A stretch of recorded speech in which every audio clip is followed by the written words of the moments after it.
Hello, my name is Ross Mishler, the principal of Watson Junior High School. I'd like to welcome you to a fantastic opportunity that will be held on January 28th from 6 to 7 p.m. starting in our Watson Big Gym. This is an opportunity, we call it the Choice Night.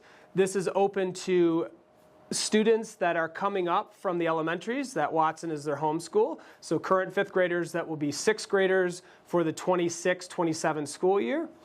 In addition, it is also an opportunity for families that are considering a change or possibly a school that's outside their home school boundary for boundary waivers. And so for both groups, it will give you an opportunity to meet our teachers, to meet our students, which is really the pride of Watson, and athletes. Our musical programs will have several performances. Our world-class robotics team will be demoing, and you'll get some hands-on experience with that. It really will show off the best that Watson has to offer. You get to see the school. And once again, that will be January 28th from 6 to 7, no pre-registration required.